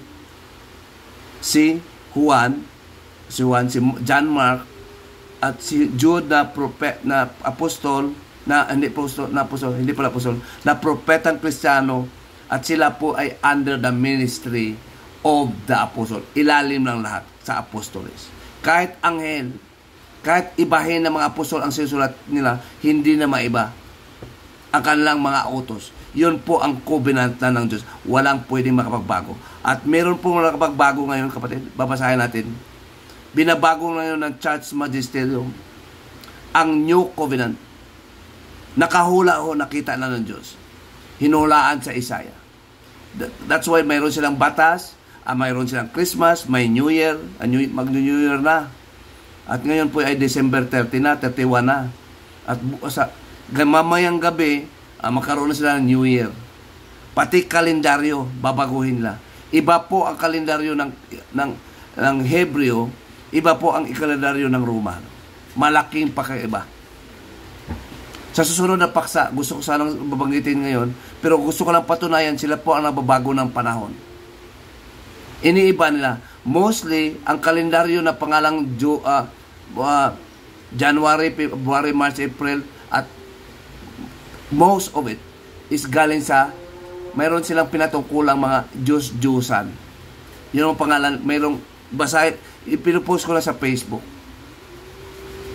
Mga ama, yun ang pinakainangatan nyo, na nag-ama-amahan na, alam nyo, huwag kayong maniwala Katoliko, hinaharap-harapan kayong ginagawang tanga nito. Akala mo sila ang mabuti, totoong mabuti sila, pero sila talaga ay masama. Pati si Satanas, mabuti si Satanas, pero siya ay masama. Nakahula na rin ho sa 2 Korinto 11:13 mula sa Genesis 3 verse 1 to 16. Napaka nakakunyari siya mabuti pero masama. Nanunukso lang. Basahin nyo para maintindihan ko. Yun po yung buwisit sa pamilya. Nag-umpisa sa panahon ni Adan. At maraming demonyo, unang-una si Satanas, nandaya kay Adan at Eva. Nandaya kay Eva at si Adan na may itinukso ni Eva. Kaya kailangan talaga maghari ang mga lalaki. At may bagong utos na si Eva, sumusunod na siya sa lalaki. At ang lalaki ay mag-control sa kanya. Genesis 3 verse 17. Pareho sa sinasabi ni Apostol Pablo na utos na pinapaliwanag na sinasabi sa sulat ni Pablo na Ephesians 6:4, ang lalaki magturo sa kanyang pamilya at siya ang magtuturo pati ang kanyang asawa. At ang babae manahimik sa pagturo. Dapat tuturuan lang siya ng kanyang asawa na lalaki. Unang Korinto din, 14 verse 34 hanggang 37. Ito po, hula po sa Isaiah 24. The earth also is defiled, marumi, under the inhabitants thereof, because they have transgressed. Binabiolate nila ang New Testament. Ito po yung kahulugan nito ngayon, New Testament, mga utos sa New Testament, mga batas, kagustuhan ng Ama. Unchanged, baguhin nga nila ang ordinance. Unbroken, the everlasting covenant.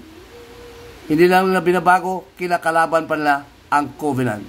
Kinakalaban pa nila ang Diyos. Hindi sila matatawag na buhay na hain ng Diyos. Meron silang sarili ng kagustuhan. Ang gusto ng mga taong ito, ipasunod ang Diyos sa kanila. Ngayon ang hayag na ang Church Magisterium. Meron pa tayong aklat ito. Ang basihan lang sa pagtuturo ay itong katekismo. Sa page 9 nitong promulgated by Pope John Paul II, isang aklat ng meron Ama, meron silang aklat naman ho. Ang sinasabi ng Ama, basahin nyo at saliksikin ang aklat ng Ama at basahin at inyong basahin. Isang aklat lang, hindi mga aklat. Tawag pa na Biblia. Wala namang Biblia doon. May Biblia nakasulat sa panahon ni Pablo. 2 Timothy 3:15. Pero hindi pa naipon. Ang naipon, para maging kumpleto na, yun po isang aklat na lang. Yun po yung Biblio sa Greek. At ngayon po sa atin, book, hindi books. Sa Tagalog, mga aklat, hindi mga aklat. Mga kapatid. So, ngayon mga ama, mag-ingat kayo. Alam nyo na ang kagagawa ng demonyo, makikita natin. Iba ang kanyang utos. Malalaman sa mga utos kung sinasabi ng Katoliko ng mga pare, sila'y tunay na iglesia. Pero anong ginagawa nila? Nag-aral pa ng theology. Yun ang indication, bakit kayo nag-aral ng theology. Sinasabi nila na, sila ay, sabi ni Kata Novnak, na kalibati ko, sabi niya, yun daw ay, sinasabi na, sa apologetics, sinasabi niya na, yun daw ay, mayroon daw apostolic succession. Tinatanong ko sa kanya kung ano ang isinaksid nyo, ano ang sinusunod niya, succeed nyo sa apostolic. Masasucceed ba ang apostol? Sino ang nagsabi? Sabi daw ng history, ano? Basta-basta lang sa espiritu ang magtuturo sa iyo, historian o ang Ama sa langit? Sino ang sundin? Yung ginagawa mo sinungaling ang Ama. Pag hindi ka sumusunod sa Ama. Base sa sinasabi ho ng mismo Ama. Pag tinatanong mo Ama, siya nagsasabi na pag hindi ka naniwala sa kanyang utos, na gusto niyang paniwalaan sa lahat, ginawa mo siyang sinungaling. Kaya galit na galit ang Ama sa'yo. Yung trabaho mo, ginawa mo sinungaling, ayaw mo mabasa, iniba mo pa ang utos. Kapatid. Sa 1 John chapter 5 verse 10.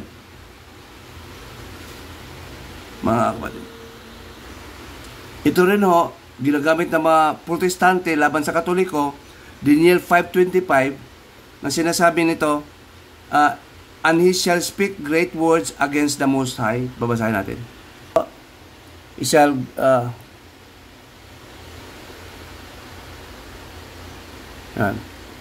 ito sa Daniel 26.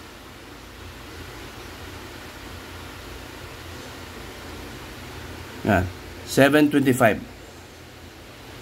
He shall speak great words against the Most High. So, ibig sabihin, dakilang mga pinagsasabi dito, paniwala. Against the Most High. Kalaban sa Ama. And shall wear out, papaguri na mga santo, mga ama, tayong mga ama, na naging banal sa pagkakita ng Espiritu Santo at sa pagtanggap natin ng banal na covenant. Banal na testamento. Pinapagod. And they shall be given unto him and think to change times. Pati kalendaryo. Walang iba. Mga Katolikong gumagamit ito. Nagkaiba na ang New Year nila. Ang New Year na sa January. Pero sa Hebreo, ang New Year sometime in March, during the time of Nisan. Ito, ibig sabihin, ayaw pala ng Diyos na baguhin ang panahon. Kasi ayaw ng Diyos. Sabi dito, they think to change time and the law. So, dito, maintindihan mo na bawal pala sa Diyos baguhin ang araw, ang kalendar nila. Kasi ang kalendar kasi sa Hebreo, merong base. Yun po ang kalendar na panahon ni Kristo sa kanya. Ayaw pala, they change times. So, yun pala ang panalimbawa na ang Diyos consistent sa pinapalawang kalendar ng mga Romano. Mahaba po yan, kapatid. Dilownload ko, sinisend ko na sa picture sa aking Facebook. May iba talaga. Mag-iba na ang New Year. Mag-iba na. At pati kapanangakan mo ni Kristo, mag-iba na. Diferensya ng isang buwan. Panahon kay Sicarias na pare, madididik natin kung kailan ipanganak si Kristo. Hindi 10th month. Kung December, lalabas sa 10th month. Sometime in November. Hindi December. Sa Gregorian calendar. Bakit nyo binabago? Anong nakain nyo? Kayo ba ang paniwala kasi, ayaw ko na kasi mabagal kasi kailangan ko nang aalis. Ang Gregorian calendar kasi kapatid, yun po'y tinatawag sa Hebreo, sa kanilang sa kanilang explanation sa Galilee na calendar, yun po'y ginagamit sa secular at saka civil purposes, hindi sa religious. Religious ang kalendar ng Hebreo. Yun po'y hindi religious sa kanilang paningin. Hindi religious calendar ang Gregorian calendar. Yun po ang paniniwala ng Hudyo. Tapat sila sa kanilang kalendaryo. Si Kristo po ay Hudyo, ang apostol po ay Hudyo. Hudyo po ang nakatanggap ng utos ng Diyos. Hindi po kasali sa New Testament na mga Hudyo na unang-una nakatanggap na ito na ipinamahagi sa buong bansa, sa buong Pilipinas, sa buong mundo. Hindi po kasali sa utos na baguhin mo ang panahon. Wala yun. Kasi mahirap na i-trace. Magkaiba na ang iyong pananaw. Bakit naging June, July, August? Sa kalendaryo pa lang, mali na eh. So, sila po ang katuparan. At ito mga protestante, hindi na binabago ang batas, binabago lang ang utos. Bakit? Ang sabi ng Diyos, may New Testament, binabago mo. Kahit gagamit ka ng utos ng mga propetang sinusulat ng unang panahon na natapos na mayroon ng New Testament, maging antikristo ka sa pagiging obsessed mo sa mga propetang mga Israelita. Nung unang panahon, Israelita lang talaga ang utos na ni Moises. Bakit ngayon sinusunod mo, nag-ikapo ka rin? Bakit nag-ikapo ka rin? Kanino ka ba utos susunod? Kay Kristo, ikaw pare na rin. Ang mga pare ngayon sa buong bansa, mayroon bang ikapo? 2 Korinto 7:9. Magbigay ang mga tao ayon sa kanyang bansa. Pero bakit pabibigyan ngayon? May aral na, magbabasa ka na lang. Magkailangan lang siguro natin ngayon, kailangan lang ng mga structure, magtutulong-tulungan tayo. Hindi lang tayo lahat magbibigay. May sarili na tayong aklat at hindi na magtatanungan, sabi ng Diyos. Alam na natin ang covenant. Alam natin ang New Testament. Ang mga pare at mga pastor walang alam. Kung ikaw, ama, huwag kang papayag, kasalanan pa sa Diyos, dapat turuan ang iyong anak ng mga pastor at CFD. Nababasa nyo na. Walang makikita. Ang magtuturo lang, mga apostol. Pati sa propetang Kristiyano, pati sa mga evangelistang Kristiyano, pati sa mga spiritual na Kristiyano, mga apostol lang.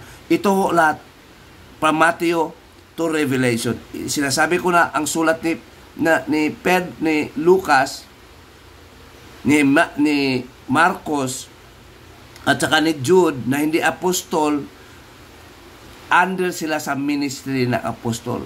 Ibig sabihin, tinuruan lang sila sa apostol. Hindi sila nagturo sa mga apostol. Kaya sumusulat sila.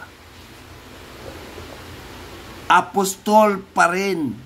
Hindi church magisterium, hindi pastoral. Hindi pastor ngayon. Magbasa lang tayo at dapat mo alam ang covenant. Yun po ang gusto ng Diyos. Kunting panahon lang pag-aral mo. Sa New Testament, 1 week lang. 1 week lang. Interval, kain, tulog lang. Napakalit. 300 pages, back to back, more or less, 150 pages lang, more or less. From Matthew to the book of Revelation. Yun po ang utos kung gusto mo malaman ang New Testament. At yung mga hula tungkol sa utos na yun, hinuhulaan ni Moses si Kristo po, ang ikalawang propeta na mag-utos ng New Testament maliban sa kanya. Deuteronomy 18 verse 15 to 18. Lahat ng utos ng Diyos na paloob sa New Covenant. Sinasabing express yan ni Moses. Nakahula na ho sa sulat pa ni Moses. At yun po'y kasali sa covenant ni Moses. Utos ho. Na prophetic na kailangan natin nakabinan sa turo ni Moses. Na kailangan talaga makinig. Utos po ni Moses ho. Alam ni Moses dahil sinasabi ng Diyos na ito pala, mayroon palang magkaroon ng New Testament. Old Testament sa kanila para sa Israel, New Testament para sa Israel at sa buong mundo. Mga kapatid, mga ama, sa inyo nakasalalay ang future ng anak nyo at asawa nyo. Kandiliin nyo ang inyong anak spiritually. Ituro nyo sa inyong anak ang turo ng Panginoon. Kandiliin mo siya. Iwasan mo ang broken family, huwag kang hiwalay sa iyong asawa. Kahit maghirap ka, huwag kang patitempt na maghiwalay ka sa iyong asawa. Tutulungan ka ng ama. Basta tapat ka.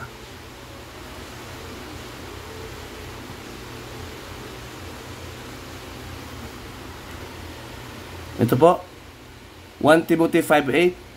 But if not provide not his own, and especially for this house, he denied his faith and is worse than infidel.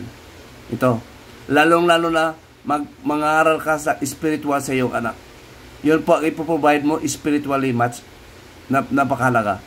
So, he hath denied the faith and is worse than infidel. So, ibig sabihin, traidor ka. Kung hindi mo alagaan sa iyong pamilya, hindi lang moral support, hindi lang financial support, lalo na ang pinakamalagat spiritual support. Kaya hindi mo siya ipamungkahi sa galit ng ama. Turuan mo siya ng covenant bilang anak. Kung ano ang kanyang susundin.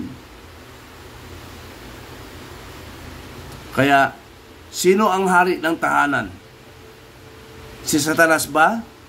Asawa ba? Pastor ba? Dibatista ba? CFD ba? Ako ay Dibatista rin. Na-prove ko na sa inyo. Kaya nangaral ako being the debater. Alam ko kasi ama ako, didibatihin ko sino ang magsasabi sa kahit papari pa. Huwag lang kang pakialam sa aking pamilya. Hindi ako magpakasal sa iyo kahit ako'y Katoliko. Dati. Walang magkasal, ama lang ang magkasal. Walang apostol, walang apostol na nagkasal. Walang utos na nakakasal ang mga apostol. Ang sinusulat ni Mateo at sinasabi ni Kristo, ang ama lang ang magkakasal. What man hath joined together, let no man put asunder. Matthew 19 verse 6, sinasabi ko na kanina. Utos o yun. Sino magkasal? Ama lang. Itatali ka sa ama sa kanyang kalooban. Yun po ang binding effect. Ito ang permission, ipoprovide ka kung anong bawal, anong nasusulat na sa mga apostol. Alam mo na ang covenant. Dito sa Pilipinas, ang gulo eh. Akala nyo, ito po, sinasabi, masama itong taong ito. Kinakalaban ang Diyos at nagtuturo ng ibang, may blessing daw sa pare, nagbi-bless ng mga bahay, may pera, mga opisina, kumikita, may sasakyan. Anong ginagawa nyo? Kasali ba testamentong gagawa nyo? Bawal dagdagan, kailangan ang mga apostol lamang. Meron ba, tinatanong ko, meron ba ayaw makinig sa ama, makinig ka sa mga historian? Paano makinig sa ama kung anong gusto ng ama? Malalaman mo sa sulat ng mga apostol. Kaya tinatawag na express na sinasabi ng apostol, be mindful of the commandments of the apostle. Klarong-klaro. Sinasabi mo pa na si mga ama ng Katoliko, naniwala kayo na si Peter ang inyong papa sa Roma, First Pope. Anong First Pope? Isa lang ang ama. Tinatawag ng mga apostol ng mga anak kasi ang espiritu ng ama nasa kanila. Yung apostol lang po ang tumatawag nun. Pero hindi kailanman tinatawag ang apostol na ama. Isa lang ang ama. Alam ng mga apostolan. Sinusulat pa ni Apostol Matthew. So, iniba na naman ng mga Katoliko. Sa kanila mayroon silang Father na nasa Roma. Holy Father, Most High. Anong kalukuhan yun? Walang asawa, walang anak. Paano sa laging ama? Pati sa Espiritu, mga anak pa sila ng Espiritu, kahit si Maria hindi pa anak ng Espiritu, isa lang ang anak ng Espiritu, ang Ama. 12:9 of Hebreo. Mukhaan. Kaya kalabanin natin ang katong si Satanas, maglaban talaga ang mga lahi ni Satanas at mga anak ng babae na si Eva. Magkalaban, yun ang sumpa ka sa Satanas. Tayo po mga ama ang katuparan nun, sa tulong ni Jesucristo. Na galing sa tribe ni Judah ang kanyang laman, na anak din ni Eva. Tayo pong nakaalam, lalo na mga propeta, yun po ang kalaban ng demonyo, mga anak ni Eva. Mga apostol, mga Kristiyano, mga evangelista, mga pastor nung unang panahon, yun po. Ngayon, mayroon ng aklat, yung mga anak ni Eva, nagbabasa ng aklat. May aklat pala. Tanungin mo sa Katoliko, may aklat ba ng Ama sa kanila? Hanggang tinatanong ko si Taka Noxnab, ha? Sa Catholic Apologetics. Sabi niya, wala daw aklat ang Ama, Biblia lang daw. Sino tumawag nun? Si Pope Siricius. Sino si Pope Siricius? Yun po ang Papa sa Roma. Papa ang tawag nyo. Against sa New Testament. Isa lang ang Ama ng New Testament. At isa lang ang mediator. At apostol lang ang sumusulat, pinanggalingan ng New Testament. Maraming sumusulat maliban sa apostol, si Luke, at saka si Marcos, si Jude, pero lahat under sa ministry ng apostol. Hindi nila isusulat yun kung hindi galing sa apostol. Sinasabi po ni Lucas sa Book of Luke, chapter 1, verse 1 to 5. Ngayon kapatid, magpaalam na tayo, nagmamadali na ako. 1:46 in the morning na, ngayon ay 31 na. Pero iba po ang kalendar ng Hebreo, binabago ng Katoliko, yung pagbabago ng batas at saka panahon, kayo po Katoliko katuparan. Hindi niyo ma-deny yan. Bakit niyo binabago? Anong gusto niyo? Tapos sabi ng Katoliko, bakit naniwala kayo sa aming kalendarya? Anong naniwala? Ayaw nga maniwala eh. Kaya kumukonsa sa kanilang Hebreo. Kasi ayaw ng Diyos pag talaga magkaroon tayo ng bagong kalendaryo. Sabi ng Hebreo, tanungin ng Hebreo, anong purpose tayo ng kalendaryo nyo sa Katoliko? Yun pala ay secular lang, paggagamit ng secular at saka sa civil purposes. Hindi pala religious. Hindi yan religious calendar. At ang protestante, naniwala, pero kami hindi naniwala. Oo, totoo. Kasi ito na ngayon, hirap paniwala ng Pilipinas eh. Anong gagawin natin? Pero iba ang New Year namin. Kasi ayaw ng Diyos baguhin. Nagtataka pa ng Diyos sa binabago nila ang panahon at ang kanilang sila. Hindi ang Diyos ang nagbabago. At ang mga utos, hindi binabago ng Diyos ang kanyang utos. Sila. Yung nagbabago, ibig sabihin, hindi sa Diyos yun. Ang Diyos hindi nagbabago ng panahon at mga kanyang New Testament na utos. Nung unang panahon, Old Testament, kalooban ng Diyos, para sa Israel, ang binabago ng Diyos para sa buong mundo. At bago na ang punong pare, si Kristo na. Ang asawa ni Kristo, mga berhen, tayong mga Kristiyano. Ang mga apostolos, tayong mga Kristiyano lahat. Ang unang natanggap na sa iglesia, mga apostoles, mga propeta na Kristiyano, mga evangelist, mga pastor na Kristiyano, at spiritual teacher, evangelistang Kristiyano, nung unang panahon wala pang aklat. Meron na, babasahin mo lang. Yun na po ang kautusan. Para mas simple. Pati ipabasa mo sa asawa mo, ipabasa mo sa anak. Hindi na kailangan pupunta dito ang apostol, maraming apostol at maraming propeta. Tuksuhin lang sila ng Satanas. Papahirapan na si Kristo, pinapako sa krus. Yun. Hindi na mapahirapan kasi ang mga banal na tao, patay si Kristo, nandun na sa langit. Kaya tayo ngayon mga ama ang naiiwan ngayon dito para magtaguyod sa ating mga anak. Simple lang. Yun po yung kagustuhan ng Ama. Yun po yung new covenant. Ikaw ba'y susunod? Hindi. Hindi ka anak ng covenant. Hindi ka anak ng Ama sa pagsunod ng kanyang utos. Anak ka ng demonyo, ng diablo. John 8 verse 43 to 47. Salamat kapatid. To God be the glory. To God be the glory. Okay, thank you. So, see you next time. Hindi na tayo maipatugtog yung last natin na songs kasi nang madali ako. Ipatugtog ko rin sa lang songs na to bilang ending natin. Salamat. Thank you, Father, for this enlightenment to fight against the demons in our struggle to bring or nurture our children in your law, with your law, to obey your law, against the will of Satan, against the law of Satan. Parang may pare pa kayo. Kami ang mga pare, Kami ang mga pare, totoong pare na may covenant na sinusulat ng mga apostol. Hindi namin dinagdagan. Sinusunod namin ang kalooban ng Diyos. Kami po ang living sacrifice.